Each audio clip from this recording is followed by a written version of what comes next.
जय शिवराय, जय जिजाऊ.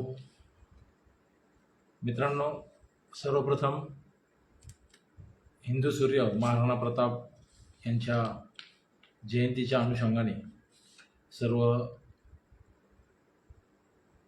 शिवप्रेमींना, शंभूप्रेमींना, महाराणा प्रतापांच्या सर्व प्रेमींना मी या ठिकाणी शुभेच्छा देतो. येणाऱ्या 14 मेला छत्रपती संभाजी महाराजांची जयंती आहे. त्या जयंतीनिमित्त सुद्धा सर्वांना शुभेच्छा. मित्रांनो, आजचं फेसबुक लाईव्ह करण्याचं कारणच असं आहे की 6 एप्रिल 2026ला सन्माननीय विभागीय आयुक्त जितेंद्र पापळकर, छत्रपती संभाजीनगर यांना निवेदन दिलं होतं आणि त्या निवेदनामध्ये सविस्तर 8 पानाचं निवेदन होतं. त्याच्यामध्ये मराठा समाजाच्या ज्या मागण्या आहेत, मराठा क्रांती मोर्चा, त्याच्यातून मिळालेलं जे काही आत्तापर्यंत शासनाच्या वतीने त्याचे आकडे असतील, मनोज जरांगे पाटील यांचं 1 सप्टेंबरला जे आंदोलनावर लाठीचार्ज झाला, त्याच्यानंतर जो शिंदे समिती स्थापन झाली, त्या शिंदे समितीच्या माध्यमातून मिळालेल्या नोंदी, सगळ्या सोयऱ्यांचा अध्यादेश, SCBC नावाचं आरक्षण आणि 2 सप्टेंबरचा हैदराबाद गॅझेटचा GR, इथपर्यंत आपण येऊन थांबलेलो होतो. आणि आज जवळपास 7 ते 8 महिने झाले आहेत. 2 सप्टेंबरच्या GRच्या अनुषंगाने आपल्या पदरात काय पडलं याच्यावर आरोप प्रत्यारोप होतात, आंदोलकांवर आरोप प्रत्यारोप होतात, कार्यकर्त्यांमध्ये मतभेद होतात. पण एक मात्र आहे की समाजाच्या पदरात काय पडलं हे ज्यावेळेस समाज विचारतो ना, त्यावेळेस गोची होती, त्यावेळेस ते सांगता येत नाही. जितेंद्र पापळकरांना निवेदन दिल्यानंतर त्यांना जे आकडे आम्ही सादर केले, शासकीय आकडे जे होते त्याची माहिती त्यांच्याकडून विचारली, तर त्यावेळेस त्यांची बोबडी वळाली आणि 2-3 दिवसातच 8 किंवा 9 एप्रिलला सन्माननीय मराठा आरक्षण उपसमितीचे अध्यक्ष राधाकृष्ण विखे पाटील यांची छत्रपती संभाजीनगरमध्ये मराठा समन्वयकांच्या वतीनं भेट घेऊन त्यांना तेच निवेदन सादर केलं आणि त्यांना मुख्य मागणी अशी केली की हैदराबाद गॅझेट हे मराठवाड्याच्या धर्तीवर लागू झालेलं आहे, मराठवाड्याच्या विभागापुरतं लागू झालेलं आहे. त्या अनुषंगाने मराठवाड्याच्या विभागावर तुम्ही मराठा आरक्षण उपसमितीची बैठक घेणं बंधनकारक होती, परंतु आपली निवड 22 ऑगस्ट 2025 मध्ये झालेली आहे. तिथपासून आत्तापर्यंत तुम्ही 13 बैठका मुंबईमध्ये घेतल्यात. एकही बैठक तुम्ही विभागीय आयुक्त छत्रपती संभाजीनगर यांच्या दालनात घेतलेली नाही. त्या ठिकाणी ती बैठक घ्यावीत. मराठा समाजाचे जे कोणी अभ्यासक, जे कोणी आंदोलक आहेत, या शिष्टमंडळाला त्या ठिकाणी आमंत्रित करावं, त्यांच्या काय मागण्या आहेत, त्यांचे काय प्रश्न आहेत याच्यावर चिंतन मंथन व्हावं, वाद संवाद व्हावा आणि समाजाच्या पदरात जास्तीत जास्त काय पाडता येईल याच्याकरता ती उपसमिती बनलेली आहे. परंतु राधाकृष्ण विखे पाटलांची झालेली स्तुती आणि त्या स्तुतीतून त्यांना झालेला अहंकार, आज 7 महिन्यानंतर मराठा समाजाचे किती प्रश्न राधाकृष्ण विखे पाटील आणि त्यांच्या आरक्षण उपसमितीच्या सर्व सदस्य मंडळींनी सोडवली. या बाबतीत ज्यावेळेस आपण विचार केला किंवा ज्यावेळेस कागदपत्र पडताळणी पाहतो, यांनी किती ठराव घेतले, त्या ठरावामधून काय निष्कर्ष निघले, समाजाला त्याचा किती फायदा झाला, या बाबतीत आपल्याला विचार करावा लागेल. मित्रांनो, आजच्या या मुख्य विषयाला हात घालताना मी या ठिकाणी काही स्पष्ट भूमिका मांडणार आहे. कदाचित तुम्हाला त्या पटतील नाही पटतील माहीत नाहीत, पण त्या समाजाच्या हिताच्या आहेत. व्यक्ती स्वार्थापेक्षाही समाज स्वार्थ फार महत्त्वाचा आहे. त्याच्यामुळं काही गोष्टी स्पष्ट बोलणं फार महत्त्वाचे झालेले आहेत. 8-9 एप्रिलला विखे पाटलांची भेट झाल्यानंतर त्यांना ज्यावेळेस आम्ही सांगतोय की विखे साहेब, हे आकडे चुकीचे आहेत, शासकीय आकडे वेगळे आहेत, तुम्ही ज्या पद्धतीने सांगतायत की OBC बांधवांना समजू नये म्हणून आम्ही ते आकडे असे करतोय तसे करतोय, अरे जे जात प्रमाणपत्र ज्यावेळेस एखाद्या तहसीलमधून, एखाद्या SDM कार्यालयामधून निघतं, त्यावेळेस ते ऑनलाईन डाटामध्ये सबमिट होतं आणि कोणतं प्रमाणपत्र कोणत्या तालुक्यातून, कोणत्या उपविभागीय कार्यालयातून निघलं आहे याचा डाटा ऑनलाईन असल्यामुळे ती आकडेमोड तुम्ही थांबवू शकत नाही किंवा ती तुम्ही कोणापासून लपवू शकत नाहीत. परंतु समाजामध्ये मतभिन्नता तयार करून तुमच्या राजकीय पोळ्या तुम्हाला भाजायच्या आहेत आणि समाजाचं वाटोळं झालं तरी चालतं, पण मी समाजाचा तारणहार आहे हा जो काही दाखवण्याचा प्रयत्न आहे ना, हा प्रयत्न थांबला पाहिजे. म्हणून आजच्या या फेसबुक लाईव्हमध्ये मी विषय जे घेतले आहेत, मराठा समाजाचं आंदोलन, मराठा आंदोलक, मराठा समाजाच्या मागण्या आणि मराठा आरक्षण उपसमिती. खरं तर आज या विषयाला हात घालताना गेल्या अनेक दिवसांपासून ज्या ज्या लोकांनी मराठा आरक्षण आणि मराठा समाजाच्या विविध प्रश्नांसाठी काम केलं आहे त्या सर्वांना मानाचा मुजरा करतो. तुमचं योगदान इतिहासामध्ये सुवर्ण अक्षराने लिहावं एवढं मोठं तुमचं योगदान आहे. परंतु आता प्रत्येकालाच या ठिकाणी नेतृत्व मिळणार नाही हे आपल्याला समजून आलेलं आहे. त्यामुळं आपण मनोजदादा जरांगे पाटील ज्या पद्धतीने सध्या नेतृत्व करतायत त्या अनुषंगाने त्यांच्या पाठीमागं ताकद लावून त्यांच्या त्या आंदोलनाला पाठबळ देऊन समाजाच्या पदरात जास्तीत जास्त काय मिळवता येईल, काय पाडता येईल याच्याकरता आपण सगळ्यांनीच प्रयत्न केले आहेत. परंतु नेहमीच मनोजदादा जरांगे पाटील यांच्या आंदोलनाचा शेवट किंवा आंदोलनाचा ज्या ठिकाणी काहीतरी आपल्या हातात पडतंय त्या ठिकाणी तो तह कदाचित चुकीचा होतोय की काय असं आपल्याला या ठिकाणी दिसतंय. मग 26 जानेवारी 2025ला घेतलेला अध्यादेश असेल सगळे सोयऱ्यांचा, तो अध्यादेश एकाच महिन्यामध्ये एससीबीसीच्या आरक्षणाच्या मध्ये रूपांतरित होतो. जे आरक्षण आम्ही मागितलंच नव्हतं ते आरक्षण आमच्या समाजाला दिलं गेलं आणि जे सुटसुटीत कुठल्याही कागदपत्रांची किचकिट न लावता EWS नावाचं जे 10% आरक्षण होतं ते आमच्या पदरातून आज निघून गेलेत. त्याचा फायदा कोण घेत आहेत हा खरं तर फार मोठा शोध मोहीमचा विषय आहे. कोणासाठी नेमकं आम्हाला एससीबीसी आरक्षण दिलं गेलं हे जर का आपण विचार केला तर देवेंद्र फडणवीसांनी स्वतःच्या जातीसाठी फार मोठी यंत्रणा आपल्या माध्यमातून राबवून घेतली की काय अशी शंका यायला लागली. मी टीका टिप्पणी आरोप प्रत्यारोप मध्ये जाणार नाही, परंतु शासनाने समाजाची दिशाभूल केली हे आज निष्पन्न झाले. गेल्या 7-8 महिन्यामध्ये मराठा समाजाच्या पदरात किती प्रमाणपत्र पडले याची जर का शासकीय आकडेवारी जर का काढली तर माझं आव्हान आहे मराठवाड्यातल्या सर्व तालुक्यातील मराठा बांधवांना, उद्याच्या उद्या आपण आपल्या तालुक्याच्या तहसीलमध्ये मी जे या फेसबुक लाईव्हच्या नंतर माझ्या स्वतःच्या अकाउंटवर एक माहिती अधिकार टाकणार आहे. तो माहिती अधिकार आपण आपल्या तहसीलदारला आपल्या SDM ला द्या आणि तिथून शासकीय आकडेवारी घ्या आणि 16 मेला येताना मनोजदादा जरांगेंनी जी मीटिंग बोलवली तिथं ते आकडे द्या आणि मनोजदादाला सांगा की दादा 2 सप्टेंबरच्या JR नुसार आमच्या तालुक्यात इतके प्रमाणपत्र निघले आणि 2 सप्टेंबरच्या हैदराबाद गॅझेटच्या अनुषंगाने ती प्रमाणपत्र निघली का हे स्पेसिफिक त्या माहिती अधिकारात उल्लेख केला पाहिजे, त्याची आकडेवारी. कारण की जितेंद्र पापळकरांसोबत ज्यावेळेस मी बोललो, ज्यावेळेस त्यांना निवेदन द्यायला गेलो त्यावेळेस आमचं वाद संवाद झाला आणि त्या संवादातून लक्षात आलं की शासनाच्या वतीने SOP स्थानिक चौकशीचा जो अहवाल आहे तो निश्चितच झालेला नाहीये. हे जे काही 200, 400, 500 प्रमाणपत्र निघले हे आपल्याला सांगितलं जातं, हे प्रमाणपत्र कोणत्या SOPच्या माध्यमातून निघले याच्या बाबतीत शासन खुलासा करत नाही.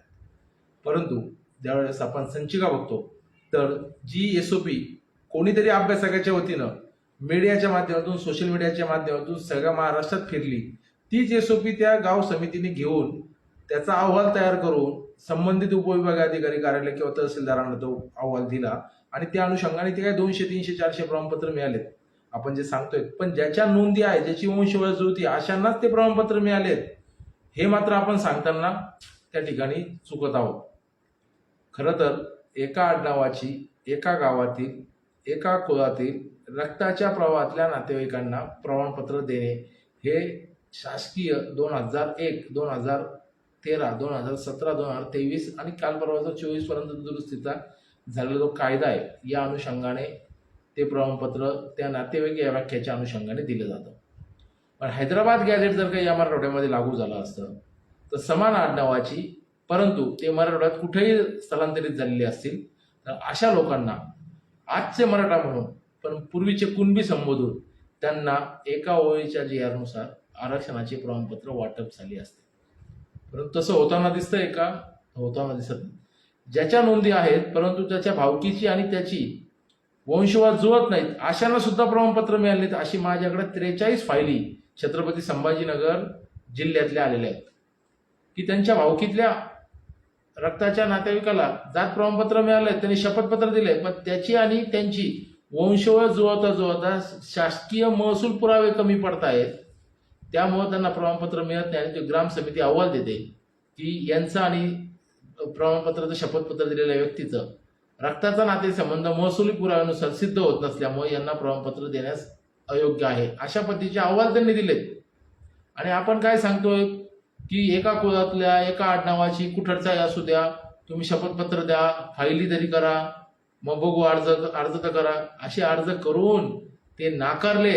ॲपीलमध्ये गेलोय आम्ही त्याच्यासाठी, SDM कडे ॲपील चालू आहेत, पण ज्या ठिकाणी महसुली पुरावे जुळत नाहीत त्या ठिकाणी ते प्रमाणपत्र मिळत नाहीत.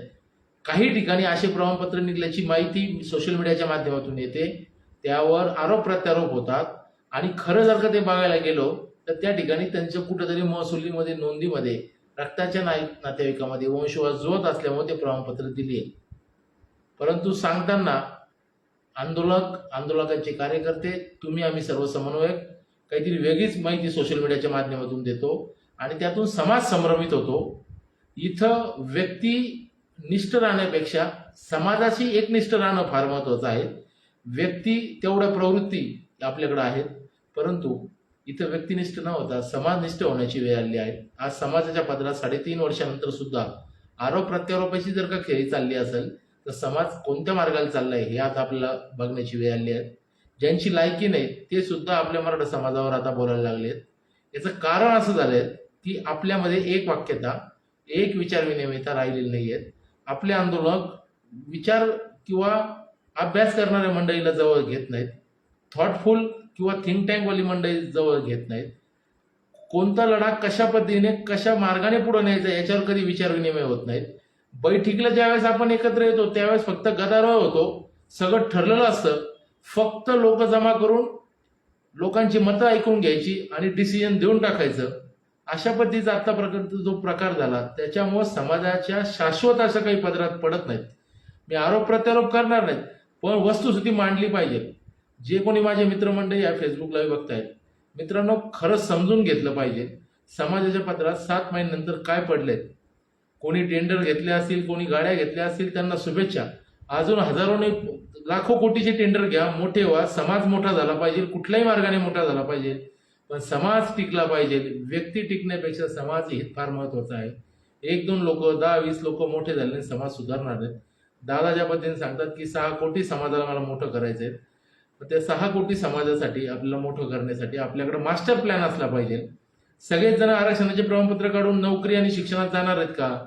मग त्याच्या व्यतिरिक्त सारथी असेल, अण्णासाहेब पाटील असेल, त्याच्या योजना का बंद पडतायत? विखे पाटील त्याच्यावर का बोलत नाहीयेत? यावर समाजाने आता जागृती केली पाहिजे. 2 GB डाटा रिचार्ज मारल्यावर फ्री मिळतो म्हणून फक्त लाईक आणि कमेंट करायच्या आणि एकामेकावर टीका टिप्पणी करायची, हेच आमच्या समाजाचं आता ध्येय राहिले की काय? याच्यावर सुद्धा आम्हाला आता या ठिकाणी बोलावं लागेल. माझी हात जोडून नम्रपणे विनंती आहे, येणारा काळ प्रचंड वाईट पद्धतीचा काळ राहणार आहे. आज आपण मेच्या अर्ध्यापर्यंत आलो आहोत. काही शैक्षणिक प्रवेश चालू झाले आहेत, त्या ठिकाणी आपल्या मुलांना SCBCचं प्रमाणपत्र काढायचं का, ओपन मधून जायचं का, कुणबीचे दाखले काढायचे, याच्यात विद्यार्थी गोंधळ आहेत. त्याच्यावर गाईडलाईन करण्यासाठी आपल्या तालुक्याला, आपल्या शहराला, आपल्या जिल्ह्याला मराठा समन्वयकांची एक टीम, ज्याला त्याच्यातलं कळतं अशा टीमशी संपर्क झाला पाहिजे, त्यांचं कोऑर्डिनेशन झालं पाहिजे. याच्याकरता मराठा सेवकांनी किंवा मनोदादा असतील किंवा बाकीचे जे सगळे लोक काम करतात, यांनी सगळ्यांनी एकत्र येऊन आता प्लॅनिंग करणं गरजेचं आहे, कृती आराखडा तयार करणं गरजेचं आहे आणि वर्षभराचा प्रोग्राम पूर्ण महाराष्ट्र लेवलवर आता दिला गेला पाहिजे. मराठा समाजाच्या संघटना आज संपल्यात जमा झाल्या आहेत. त्या संघटना पुन्हा रिॲक्टिव्हेट करून समाजाच्या प्रत्येक घटकाला त्या ठिकाणी न्याय देण्याकरता, त्यांचे प्रश्न सोडवण्यासाठी तालुक्यापासून, गावापासून, शहरापासून, सर्कलपासून जिल्ह्यापर्यंत एक यंत्रणा उभी राहिली पाहिजे आणि ती यंत्रणा संघटनेच्या माध्यमातून उभी राहिली जाते.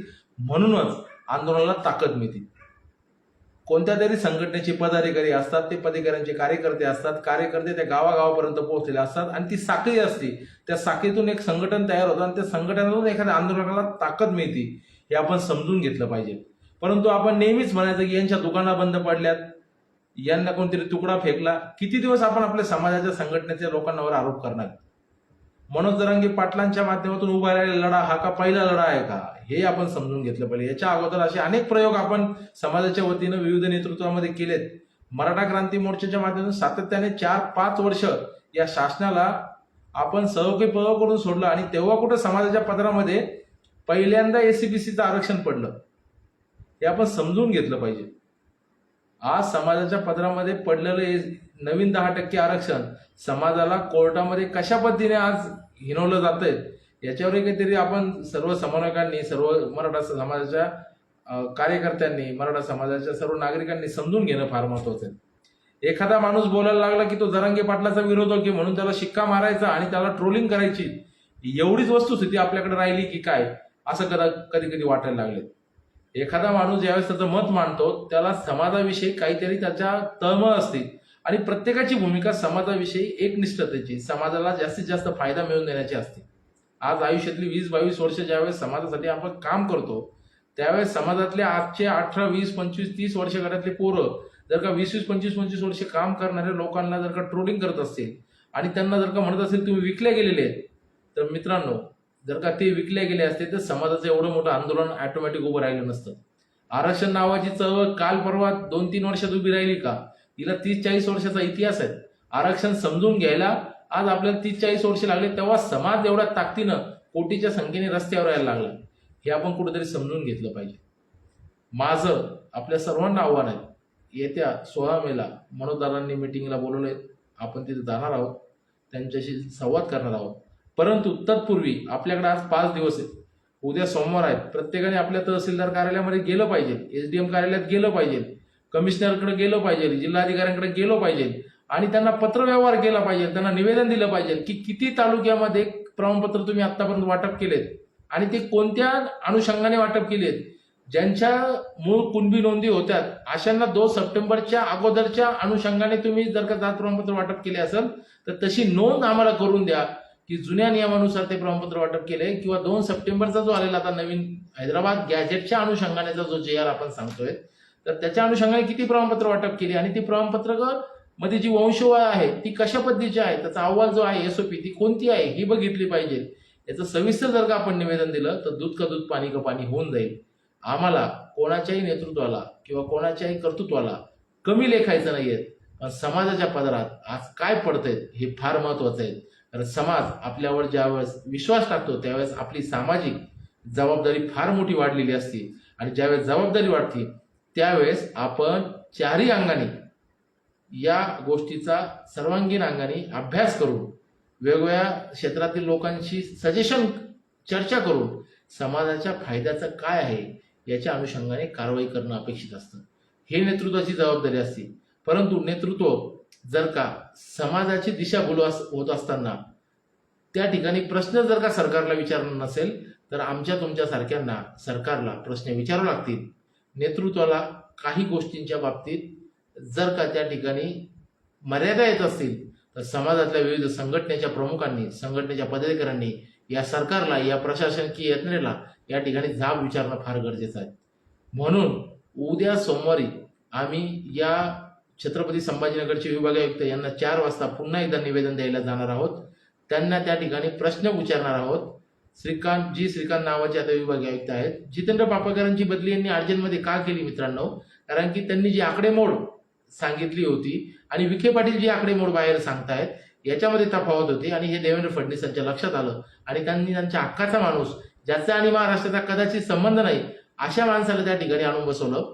आमची मागणी आहे की अतिरिक्त आयुक्त कमीत कमी त्या ठिकाणी महाराष्ट्रातला असावा आणि तो शिंदे समितीचा सचिव असावा, ज्या अनुषंगाने या मराठवाड्यामधल्या थांबलेलं जे काम आहे शिंदे समितीचं ते मोठ्या प्रमाणात चालू होईल. समाजाच्या पदरामध्ये 2 सप्टेंबरला जे 6-7 मागण्या पडल्या होत्या त्याच्यापैकी किती मागण्या मान्य झाल्या आहेत मित्रांनो? तर गुन्ह्यांच्या जी बाबतीतली गोष्ट आहे, गेल्या 2017 पासून देवेंद्र फडणवीस मुख्यमंत्री होते, नंतर उद्धव ठाकरे होते, नंतर एकनाथ शिंदे होते आणि पुन्हा आता देवेंद्र फडणवीस झालेत. प्रत्येक वेळेस आम्हाला आश्वासन दिलं गेलं की तुमच्यावरची गुन्हे आम्ही मागं घेत आहोत, पण एकही गुन्हा या महाराष्ट्रात मागं झालेला नाहीत. साधे रास्ता रोकोचे सुद्धा गुन्हे त्यांनी मागं घेतलेले नाहीत. आजही कोर्टात आम्हाला तारखा करावं लागतात. जिथं हिंसक वळण आंदोलनाला मिळालं होतं तिथं CCTV चेक करून जे कार्यकर्ते त्याच्यामध्ये नाही आहेत त्यांची नावं 169 करून त्यांना निर्दोष मुक्तता, त्या केसमधून त्यांचे नाव काढण्यात यावेत आणि अंडर ट्रायल ती केस तात्काळ चालून जे कार्यकर्ते त्याच्यामध्ये नाही आहेत त्यांना निर्दोष त्या ठिकाणी करण्यात यावं आणि त्यांना त्या गुन्ह्यातून त्यांना बाहेर काढण्यात यावं. याकरता आता आपल्याला समन्वयकांनी काम करणं फार महत्वाचं आहे. त्याच्यावर काम होताना दिसत नाहीत. दुसरा महत्वाचा मुद्दा असा आहे की ज्या ज्या लोकांनी आत्महत्या केल्या होत्या त्यांच्या घरच्यांना अजूनही आर्थिक मदत मिळाली नाही, शासकीय नोकरी मिळाली नाही. त्याच्या बाबतीत आपण आपल्या आपल्या जिल्ह्यामधून तो डाटा कलेक्ट केला पाहिजे, तालुक्यातून डाटा कलेक्ट केला पाहिजे आणि तो डाटा आपण सर्वांनी मिळून त्या ठिकाणी कलेक्टरांच्या माध्यमातून असेल किंवा मराठा क्रांती मोर्चा असेल किंवा मनोज जरांगे पाटील असतील यांच्या सगळ्यांच्या माध्यमातून शासनाच्या वतीनं विखे पाटलांना दिला पाहिजे आणि विखे पाटलांना त्यांच्या घरच्यांना आर्थिक मदत, शासकीय नोकरी दिली गेली पाहिजे.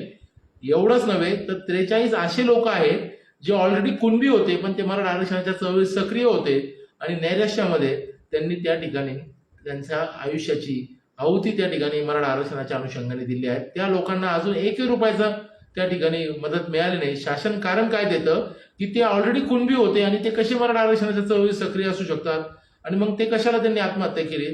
त्यांनी समाजाच्यासाठी आंदोलन करून ती आत्महत्या केली आहेत. या मुद्द्यावर त्या 43 लोकांना सुद्धा विदर्भातल्या, पश्चिम महाराष्ट्रातल्या आणि उत्तर महाराष्ट्रातल्या लोकांना त्या ठिकाणी ती आर्थिक मदत आणि त्यांच्या कुटुंबाला त्या ठिकाणी शासकीय नोकरीमध्ये तात्काळ समाविष्ट करण्याच्या अनुषंगाने आपण निवेदनामध्ये हा मुद्दा कायम ठेवला पाहिजे. मुंबईला ज्या गाड्या आपल्या आंदोलनाच्या दरम्यान गेल्या होत्या त्याच्यावर जो आरटीओचा दंड जवळपास 4.84 कोटी रुपये तो दंड लावलेला होता, तो दंड एका ओळीमध्ये मागं घेतला गेला पाहिजे होता, पण आतापर्यंत तो दंड मागं घेतलेला नाही. ऑनलाईन अजूनही अनेक गाड्यांवर तो गुन्हा दंड दिसतो. जेवढ्या गाड्या माझ्या संपर्कात होत्या मी त्याच्यावर जवळपास 25 गाड्यांचा दंड आजही तसा आहे. आमची या फेसबुक लाईव्हच्या माध्यमातून सर्वांना विनंती की आपल्या आजूबाजूच्या ज्या ज्या गाड्या गेल्या होत्या आपल्या 29 तारीख ते 2 सप्टेंबर पर्यंत ज्या ज्या गाड्या मुंबईमध्ये होत्या त्यांनी त्या दरम्यानच्या आपल्या काही पावत्या आपल्या ऑनलाईन गाडीच्या रजिस्ट्रेशन नंबरवर चेक कराव्यात. त्या जर काही असतील तर ते आम्हाला आमच्याकडे पाठवाव्यात. त्या अनुषंगाने त्या गाडीचा दंड माफ करण्याच्या अनुषंगाने शासकीय लेवलवर आपल्याला परिवहन मंत्री असतील किंवा बाकीचे जे काही त्यांचा विभाग असेल त्याच्याकडे आपल्याला त्या पद्धतीने अनुषंगाने कारवाई करण्यासाठी निवेदन देता येईल.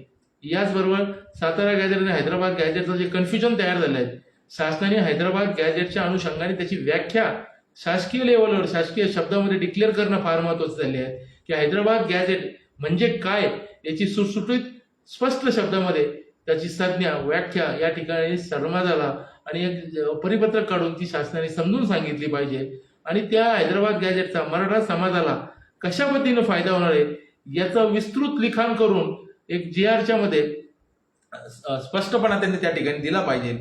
हे जर का झालं तर हैदराबाद गॅजेटचं कन्फ्युजन निघून जाईल आणि 2 सप्टेंबरच्या GRच्या अनुषंगाने मग समाजाच्या पदरात काय पडणार आहेत याची स्पष्टता होऊन जाईल.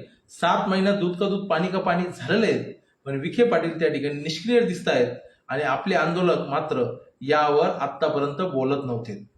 एप्रिल महिन्यामध्ये मनोजदादा जरांगेंनी राधाकृष्ण विखे पाटलांची हकालपट्टी करावी ही त्यांनी मागणी जवळपास 17-18 एप्रिलच्या नंतर केली. आम्ही त्यांच्या त्या निर्णयाचं स्वागत केलेलं आहे. समाजाच्या मुख्य विषयाला आता हात घालणं फार महत्वाचं झालं आहे, कारण समाज जर का एका आंदोलनात 43-44 वर्ष घालत असेल आणि आता आंदोलन पूर्ण ताकदीनं प्रवाहात आल्यानंतर सुद्धा जर का समाजाच्या पदरात म्हणजेच जर का काही गोष्टी पडत असतील तर आपल्याला विचार करणं फार मोठी गोष्ट आहे. आपल्याला हे विचार करणं एक फार गरजेचं आहे, कारण की आज समाजाचे जे कोणी अभ्यासक मग पुरुषोत्तम खेडेकर सर साहेब असतील, रवींद्र गायकवाड असतील, चंद्रकांत भराड सर असतील, किशोर चव्हाण असतील, त्याच्यानंतर इकडं डॉक्टर राजेंद्र दाते पाटील असतील, डॉक्टर शिवानंद भानुसे सर असतील, डॉक्टर राजेंद्र कोंडाळे सर असतील, अनेक अभ्यासक असे अनेक आहेत ते त्यांच्या स्तरावर काम करतात. डॉक्टर रमेश सोरंशी असतील, रवींद्र बनसोड सर असतील, प्रदीपदादा सोळंकी असतील, संजीव भोर असतील, डॉक्टर उद्धव घोडकेंनी फार मोठं काम बीड जिल्ह्यामध्ये केलं आहे, किंवा डॉक्टर संतोष यादव असतील, ही सगळ्या मंडळीला सोबत घेऊन आणि जे कायदेशीर प्रक्रियेमध्ये काम करणारे वकील मंडळी असतील या सर्वांना टेबलवर चर्चा करून एक ड्राफ्ट तयार करून समाजाची कुठल्या पद्धतीची मागणी आपण शासनाकडे केली पाहिजे. कारण की आपण आंदोलन फार मोठं उभं करतो पण मागायचं काय हेच आपल्याला कळत नाहीत आणि आपला संभ्रम तयार होतो. कधी आपण सरसकट आरक्षण मागतो, कधी आपण मराठवाड्याचा हैदराबाद गॅजेट मागतो, कधी आपण सगळे सोयऱ्याचा अध्यादेश काढायला लावतो, कधी आपण सातारा गॅजेटच्या बाबतीनं अनुषंगाने मागणी करतो आणि मग आपल्यातच संभ्रम तयार होतो, आरोप प्रत्यारोपाच्या खेळ्या तयार होतात आणि गटबाजीला त्या ठिकाणी संधी मिळते आणि शासनाला तीच गटबाजी लागत असते आणि मग ट्रोलिंग करणारे कार्यकर्ते हा विकलाय गेला तो शासनाच्या तुकड्यावर बोलतोय अशा पद्धतीचे आरोप प्रत्यारोप करून समाजामध्ये एकजूट जी होती ती एकजुटीला कुठेतरी गालबोट लागते. या अनुषंगाने माझं आपल्या सर्वांना एवढंच म्हणणं आहे की मराठा आंदोलनाची दिशा भरकटू नये याकरता आता आपण प्रत्येकाने बोलतं झालं पाहिजे, लिहितं झालं पाहिजे. शासनाला आपण शासकीय कागदपत्र व्यवहार केला पाहिजे. आपण आपल्या तालुक्याचा आपल्या गावाची जबाबदारी जर का घेतली तर हे काम फार सोपं आहे. आपल्या गावात जर का नोंदी मिळाल्या नसतील तर शासनाला आपण पत्रव्यवहार ग्रामपंचायतच्या माध्यमातून ठराव घेऊन केला पाहिजे की ते 42-43 जे नमुने आहेत ते आमच्या गावाचे नमुने आमच्या गावात आणून त्या रेकॉर्ड आमच्या समोर तपासला गेला पाहिजे. या अनुषंगाने आपण ग्रामपंचायतच्या वतीनं तहसील कार्यालयाला एक ठराव घेऊन निवेदन दिलं पाहिजे. गावकऱ्यांनी एकजूट करून 2, 5, 10 कार्यकर्ते एकत्र येऊन तहसीलदारला जाऊन निवेदन गावाच्या वतीने दिलं पाहिजे. या अनुषंगाने आता सूक्ष्म नियोजन करून काम करणं फार महत्वाचं आहे. कारण मराठवाड्यामध्ये ज्या 1576 गावांमध्ये नोंदी मिळाल्या त्या गावात सुद्धा आज 100% प्रमाणपत्र आपल्याकडून वाटप झालं नाहीत. मग नेमकं मराठा सेवक करताय काय, मराठा समन्वय करताय काय हा प्रश्न ज्यावेळेस विचारला जातो त्यावेळेस मग प्रत्येकाला मिरच्या जमतात आणि मग ट्रोलिंग केली जाते. हाच एकमेव झाला का हुशार, हा कुठेतरी विकल्या गेला, याला कोणतरी तुकडा फेकला गेला, हा सरकारच्या हस्तक आहे, अशा पद्धतीचे आपण आरोप करून समाजाच्या मूळ प्रश्नाला बाजूला सारतो आणि समाजाचे प्रश्न मग वारंवार तसेच जिवंत राहतात आणि वेळ हातातून निघून गेलेला असतो. मित्रांनो, 2 सप्टेंबरला जर का हेच ऐकून घेतलं असतं आणि जर का विखे पाटलांनी आपल्याला एका महिन्यात बोलवलं होतं की हो मी तुम्हाला या GR मध्ये दुरुस्ती करून देतो, तर मग त्या दुरुस्ती करण्याकरता आपलं शिष्टमंडळ का गेलं नाही, हा ज्यावेळेस प्रश्न समोर होतो त्यावेळेस मग पुन्हा आरोप प्रत्यारोपाच्या खेळा चालू होतात. पण आता वेळ हातातून गेलेली आहे. येणाऱ्या काळामध्ये तरी आपण या मेच्या दरम्यान जर का आता तात्काळ विखे पाटलांना मराठवाड्याच्या स्तरावर विभागीय आयुक्त कार्यालयामध्ये जर का एक जम्बो बैठक घ्यायला लावली, मराठवाड्यातल्या 7-8 जिल्ह्यांमधून जर का त्यासाठी अभ्यासक प्रतिनिधी, आंदोलक प्रतिनिधी त्या ठिकाणी आले आणि शासनासोबत, शासनाच्या त्या सर्व उपसमितीसोबत जर का त्या ठिकाणी टेबलवर प्रश्न आणि त्याची उत्तरं आपण जर का घेतली तर समाजाच्या पदरात बऱ्यापैकी काहीतरी पडू शकतं असं मला वाटतं. समाजाच्या पदरात जर का काहीच पडलं नाही तर समाज पुन्हा या आंदोलनात किती पद्धतीने मोठ्या पद्धतीने सक्रिय होईल हा एक प्रश्नचिन्ह निर्माण राहतो. आणि आपल्या समाजाला हे वारंवार आंदोलन परवडतील का? कारण आंदोलनाच्या माध्यमातून इतर समाज आपल्यावर वारंवार नाराज होतोय. त्या समाजाला वाटतं की यांना भरपूर काही माहिती आहेत आणि आपल्या पदरात तर काहीच आलं नाहीत. मराठा आणि ओबीसी वादाला शासन खतपाणी घालतंय आणि आपण आंदोलन चालू केलं तर ओबीसीचे मोरके आपल्या आंदोलनावर टीका टिप्पणी करतात आणि मराठा आणि ओबीसी समाजाचे ज्या कार्यकर्त्यांना जास्त समज नाही ते एकमेकावर चिखलफेक करतात सोशल मीडियाच्या माध्यमातून आणि गावागावामध्ये वाद लागतात. हे जर का होऊ द्यायचं असेल तर आपल्या सर्व अभ्यासकांनी, आपल्या विचारवंतांनी, आपल्या कायदेशीर मंडळींनी, मनोज जरांगे पाटील असतील किंवा सर्वात छावा, संभाजी ब्रिगेड, मराठा फायद्याचं काय आहे यासाठी काम करणं फार महत्त्वाचं आहे. मित्रांनो, मराठा समाजाच्या या आंदोलनाला आता करो या मरो या धर्तीवर आपल्याला काम करणं फार महत्त्वाचं आहे. कारण समाजाच्या पदरात जर का काही पडलं नाही तर समाज आणि येणारी पिढी आम्हाला माफ करणार आहेत. ज्या नोंदी मनोज जरांगे पाटलांच्या आंदोलनानंतर या महाराष्ट्रामध्ये नव्याने सापडलेल्या आहेत त्या नोंदीचा आकडा फार करायला तयार नाहीत. अनेक विषय बोलण्यासारखे आहेत, पण मी या ठिकाणी फक्त जाता एकच गोष्ट सांगेल. आज छत्रपती शिवाजी महाराज किंवा सर्व महापुरुषांची बदनामी करणारे टोळके या महाराष्ट्रामध्ये बाहेरच्या राज्यातून आणून या ठिकाणच्या महापुरुषांची जाणीवपूर्वक बदनामी करून महाराष्ट्राच्या स्वाभिमानाला हात घालण्याचा प्रयत्न होतोय. त्यासाठी आपण निवेदन देऊन किंवा गुन्हे नोंद करून जमणार नाहीत. यांच्या क्रियेला प्रतिक्रिया देण्यापेक्षा आता आपण क्रियावादी होणं फार महत्वाचं आहे. यांनी आमच्या अस्मितेला हात घातला तर यांना आता यांची थोबाडं फोडणं फार गरजेचं आहे. कायदा आणि सुव्यवस्थेचा प्रश्न जर का निर्माण होत असेल तर गृहमंत्री त्या स्टेजवर असताना सुद्धा गृहमंत्री त्यांच्या त्या वक्तव्याचा निश्चित सुद्धा करत नाहीत. याचा अर्थ शासनाच्या वतीनं ही लोक आणली जातात आणि ते आपल्याला चेकआउट करतायत की समाज किती जागृत आहे, समाज कोणत्या विषयावर किती लक्ष देतोय. पण नवीन विषय क्रिएट करून आमच्या मूळ गाभ्यांचा विषयाकडून आम्हाला डायव्हर्ट केलं की जातं की काय अशी शंका यायला लागली आहे. त्याच्यामुळे कोरटकर असतील, सोलापूरकर असतील किंवा तो शरद पोक्षे असेल किंवा तो आनंद स्वरूप असेल, गोविंदगिरी असेल, किशोर व्यास असेल किंवा तो बागेश्वर धाम असेल, यासारखी बोलके लोक येऊन त्या ठिकाणी छत्रपती शिवरायांच्या बाबतीत किंवा इतर महापुरुषांच्या बाबतीत अपमानजनक वक्तव्य करतील आणि आपल्या मूळ विषयापासून आपल्याला डायव्हर्ट करण्याचा प्रयत्न करतील. त्यांनी केलेला अवमान त्या ठिकाणी त्याचं प्रत्युत्तर देण्याकरता आता मराठ्यांची आपल्याला त्या ठिकाणी टास्क फोर्स तयार करणं फार महत्वाचे आहे. कायदेशीर प्रक्रिया त्या बाबतीत जी असेल त्याच्याकरता वकील मंडळीने त्या अनुषंगाने एक वर्कआउट करणं फार गरजेचं आहे. कारण की जाणीवपूर्वक दर 2-3 महिन्यानंतर मराठा समाजाच्या अनुषंगाने किंवा महापुरुषांच्या अनुषंगाने वादग्रस्त विधान करून मराठा समाजाच्या आंदोलनाला त्या ठिकाणी डायव्हर्ट करण्याचं एक कृती कार्यक्रम या ठिकाणी RSS आणि या सरकारच्या वतीनं नियोजित केलेला आहे असं दिसून येत आहे. आम्हाला या ठिकाणी आमच्या समाजाच्या मूळ प्रश्नांपासून दिशाभूल करून जातीमध्ये वाद लावून सरकारला त्याची राजकीय पोळी भाजायची आहेत. निवडणुका जरी संपल्या असतील तर येणाऱ्या 2-3 महिन्यामध्ये स्थानिक स्वराज्य संस्थेच्या पुन्हा निवडणुका बाकीच्या जिल्ह्यांमध्ये लागणार आहेत. त्याच्यामुळे आता ही वेळ आपल्याला अशी आहे की या शासनाला आपण आता करो या मरो या धर्तीवर सर्वच बाजूने मग अभ्यासिकरित्या असेल, कायदेशीररित्या असेल, रस्त्यावरच्या लढाई सहित असेल आणि ज्या पद्धतीने लोकशाहीच्या माध्यमातून आपण उपोषणाच्या माध्यमातून ते काम करतोय किंवा आंदोलन करतोय या सर्वच बाबतीच्या अनुषंगाने असेल शासनाला आता धारेवर धरणं फार महत्वाचं झालंय. नाही येणाऱ्या काळात शासन पुन्हा एकदा नवीन काहीतरी दिशाभूल करून समाजाचे 7-8 महिने वाया घालल आणि येणाऱ्या शेवटच्या 2 वर्षामध्ये निवडणुकीच्या अनुषंगाने पुन्हा समाजाच्या पदरात नवीन काहीतरी फेकल्या जाईल आणि समाज त्याच्यावर दिशाभूल होईल आणि आरोप प्रत्यारोपच्या खेळी चालू राहतील आणि मग त्यामध्ये समाजाचं विघटन होईल. दुसरा महत्वाचा मुद्दा असा आहे की सारथी संस्थेला आता 1250 कोटीची गरज असताना, जवळपास 1300-1400 कोटीची गरज असताना त्या ठिकाणी 750 कोटी रुपयेच अण्णासाहेब पाटील महामंडळ आणि सारथीच्या मिळून मंजूर झाले आहेत. तो निधी वाढवला पाहिजे. त्याचं बजेटमध्ये त्यांनी तशा पद्धतीने त्याचं नियोजन केलेलं नाहीये. त्याच्याकरता पुरवणी बजेट सादर करून विशेष अधिवेशन घेऊन सारथी आणि अण्णासाहेब पाटलाच्या ज्या योजना बंद पडत चालल्या आहेत त्याला विशेष तरतूद करून मराठा समाजाच्या या युवकांना त्या ठिकाणी नवीन रोजगार करण्याकरता, नवीन कोर्सेस करण्याकरता सारथी आणि अण्णासाहेबला निधी देणं फार महत्वाचं आहे. मराठा आंदोलकांवरचे सर्व गुन्हे तात्काळ त्या ठिकाणी मागं घेण्याकरता जिल्हा स्तरावर तात्काळ शासनाने त्या समित्या त्या ठिकाणी नियुक्त करून त्या समित्यांची दर आठवड्याला, दर 15 दिवसाला बैठक घेऊन त्या अनुषंगाने कारवाई होणं फार महत्वाचं आहे. म्हणजे ते 13-14 हजार कार्यकर्त्यांवर जे गुन्हे पडलेले आहेत ते गुन्हे संपुष्टात येतील. ज्या ठिकाणी खरंच जर का हिंसक वळण झालं असेल त्या ठिकाणी शासन कायदेशीररित्या ज्या काही गोष्टी असतील त्या परिपूर्ण करून त्या कार्यकर्त्यांची सुद्धा त्या ठिकाणी निर्दोष मुक्तता केली पाहिजे. अशा पद्धतीने जर का वर्कआउट झालं तर ते गुन्हे मागं होतील.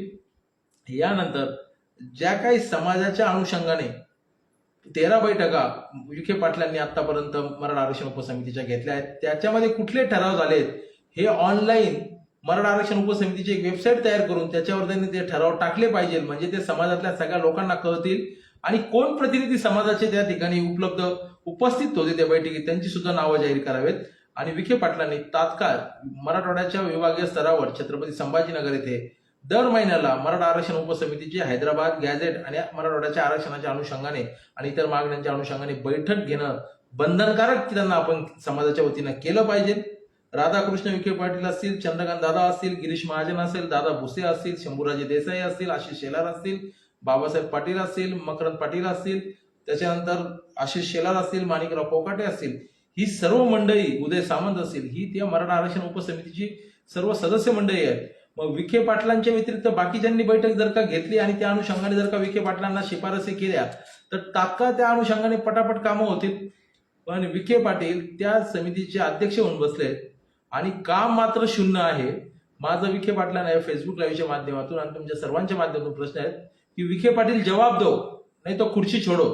समाजाच्या पदरात 7 महिन्यात काय पडलेत हे विखे पाटलांनी बाय द रेकॉर्ड आम्हाला रायटिंग मध्ये त्यांनी त्या समितीच्या लेटर हेडवर दिलं पाहिजे. शिंदे समितीचं कामकाज का थांबलंय? मराठा आरक्षणाच्या अनुषंगाने जे गुन्हे कार्यकर्त्यांवर पडले ते मागं का झाले नाही? सारथी संस्थेच्या योजना का बंद पडल्यात? अण्णासाहेब पाटीलचा जो काही व्याज परतावा आहे तो का 6-6 महिने आम्हाला मिळत नाहीयेत? नवीन एलओ लेटर काढायला अडचणी येत आहेत. वेगवेगळ्या योजना बंद केल्या आहेत. जे कर्ज ज्या योजनेसाठी चालू होतं, ज्या उद्योगासाठी ते उद्योग बंद पडलेत. आज आमचा समाज, मराठा समाज हा शेतीशी निगडीत असल्यामुळे शेतीशी संबंधित असलेले जे काही कुटीर उद्योग असतील किंवा दुग्ध व्यवसाय असतील किंवा बाकीचे जोड व्यवसाय असतील याच्याकरता अण्णासाहेब पाटीलच्या माध्यमातून त्या बँकांनी कर्ज देणं बंधनकारक या उपसमितीच्या माध्यमातून आपण ठराव घेऊन केलं पाहिजे. विशेष म्हणजे आता बँकेच्या ऐवजी महामंडळाच्या वतीनं कर्ज दिलं गेलं पाहिजे अशी सुद्धा मागणी केली पाहिजे आणि त्याच्याकरता 5,000 कोटी रुपयाची तरतूद शासनाच्या वतीनं अण्णासाहेब पाटील आर्थिक विकास महामंडळाला तरतूद म्हणून त्या ठिकाणी केली पाहिजे.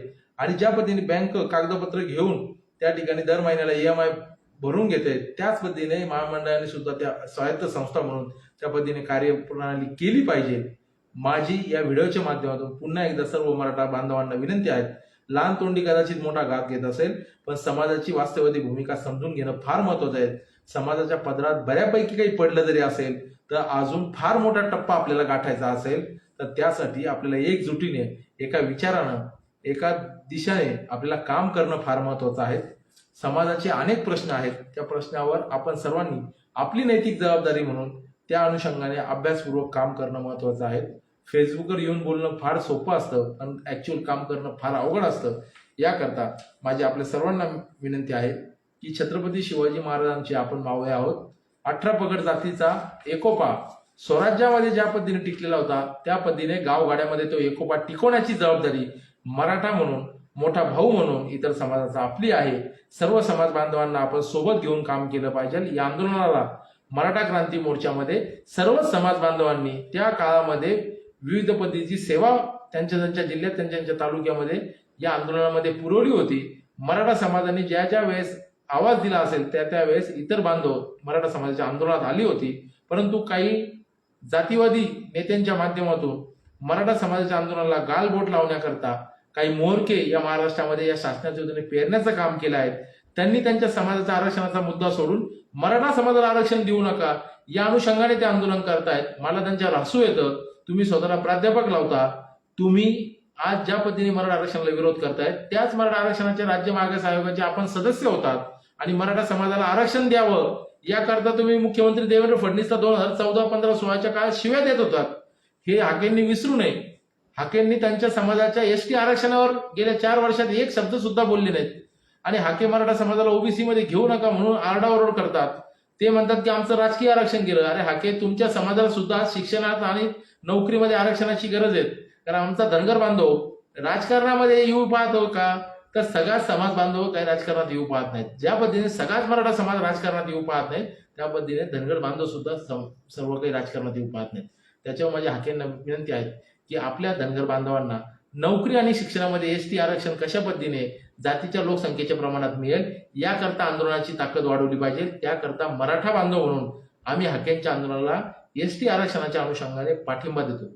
आम्ही त्यांच्या आंदोलनात सक्रिय राहतो. मी स्वतः धनगर आरक्षणाच्या आंदोलनामध्ये अनेक वेळा भाषणं केलीत, मोर्चामध्ये सहभागी झालोय.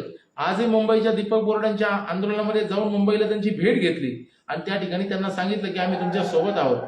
समाजाच्या प्रश्नांवर सामाजिक कार्यकर्ते ज्यावेळेस काम करतात त्यावेळेस ते एका विशिष्ट समाजाचे नसतात. ते 18 पगड जातीचे, 18 आडुतेदार, 12 बडुतेदारांचे असतात. या स्वराज्याची मुहूर्तमठ छत्रपती शिवरायांनी सर्व जाती धर्माला एकत्र येऊन जर का रोवली होती तर आम्ही त्यांचे मावळे आहोत. आम्ही तेच काम केलं पाहिजे. त्याच्यामुळं मराठा समाजाच्या आरक्षणाच्या प्रश्नासाठी जरी आपण काम करत असताना इतर आंदोलनाला आमचा कुठलाही विरोध नाही. तुम्ही तुमच्या समाजासाठी, तुमच्या जातीसाठी तुम्ही काम केलं पाहिजे. त्यासाठी आमच्या सदिच्छा, शुभेच्छा आणि आम्ही तुमच्या सोबत आहोत एवढं मात्र नक्की सांगतो. हाके, नवनाथ वाघमारे या दोघांनाही विनंती आहे आणि पडळकरांना विनंती आहे की तुमच्या जातीच्या प्रश्नावर तुम्ही सरकारला भांडलं पाहिजे, नव्हे तर मराठा आंदोलक जरांगे पाटील असतील किंवा मराठा समाजाच्या इतर आंदोलकांवर तुम्ही शिवीगाळ केली पाहिजे. हे समजून घेतलं पाहिजे. वाघमारेंना तर माझं म्हणणं ते सुपारी घेतल्यासारखं बोलणं बंद करा. हाकेंनी आता त्यांची थोडीफार भाषा बदलली बारामतीच्या निवडणुकीतून माघार घेतल्यानंतर, पण पडळकर असतील किंवा वाघमारे असतील यांनी यांच्या भाषेत सुधारणा केली पाहिजे.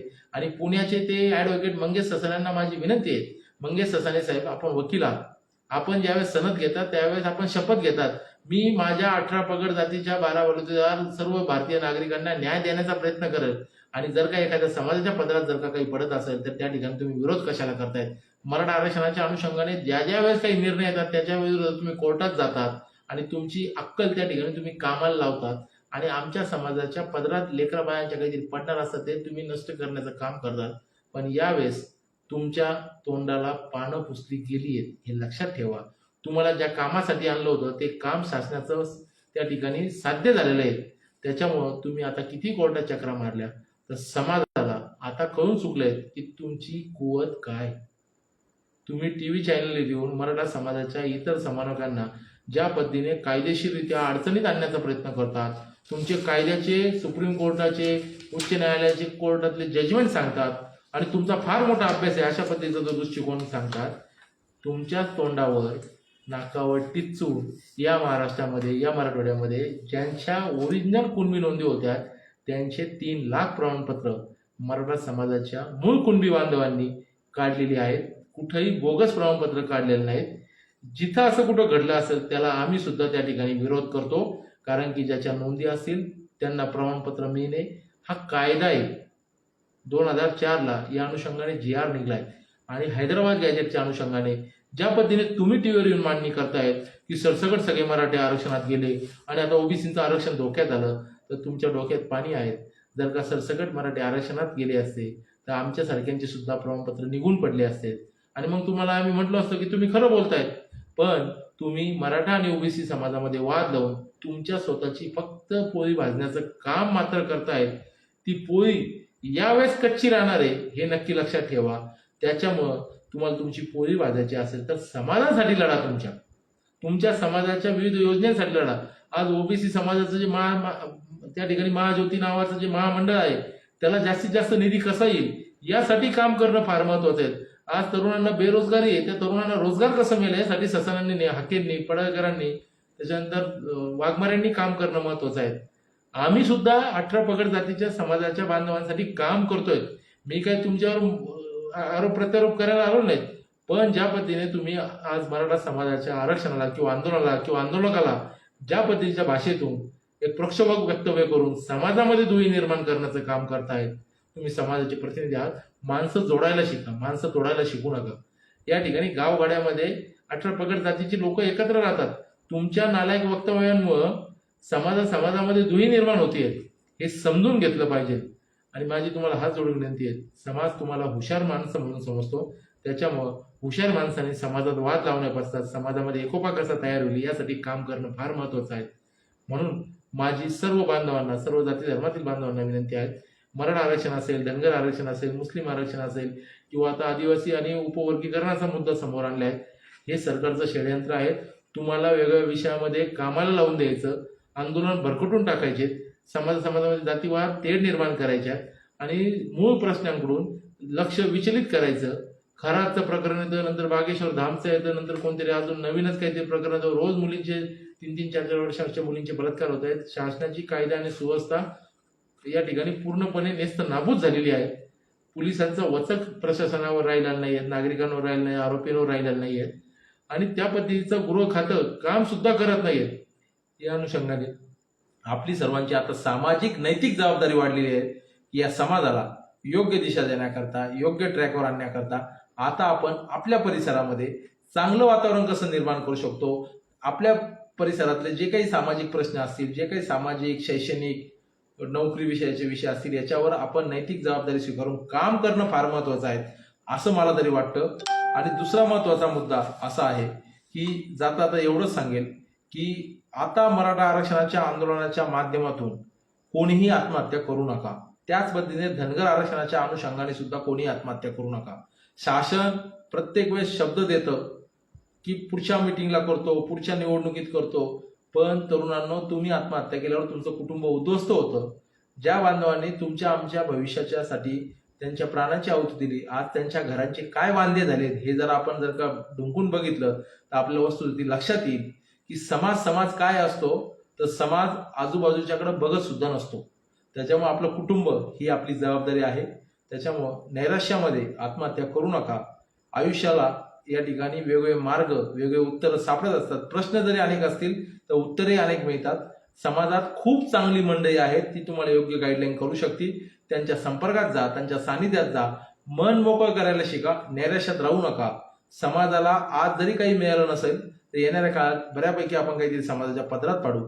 जे आतापर्यंत मिळालं असेल त्याला यश समजून शुभेच्छा देऊयात आणि येणाऱ्या काळात समाजाच्या पदरात जास्तीत जास्त काय पाडून घेता येईल याकरता आपण आंदोलन सर्वांगीण बाबतीत विकसित करूया, एवढं बोलतो.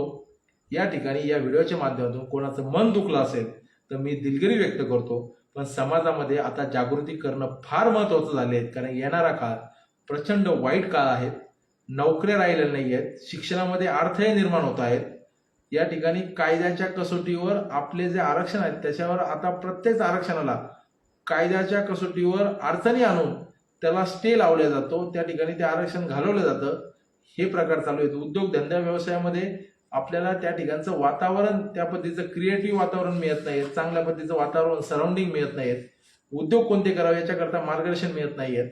माझी जे काही हुशार लोक असतील, ज्यांना समाजासाठी काही ते तळमळ असेल, त्यांनी आपल्या आजूबाजूच्या लोकांना आता योग्य मार्गदर्शन केलं पाहिजे, योग्य ट्रॅकवर समजून सांगितलं पाहिजे. सोशल मीडियाचा 2 GB डाटा सकारात्मक बाबी पेरण्याकरता वापरल्या पाहिजे. टीका टिप्पणी तर प्रत्येकालाच करता येते, पण चांगलं पेरण्याची सुरुवात आपण आपल्या माध्यमातून केली, आपल्या सभोवताच्या परिसरात केली, तर येणाऱ्या काळामध्ये नक्कीच समाज म्हणून सर्वजण सर्वांगीण बाबतीत सक्षम होऊ, शाश्वत गोष्टी समाजाच्या पदरात पडतील.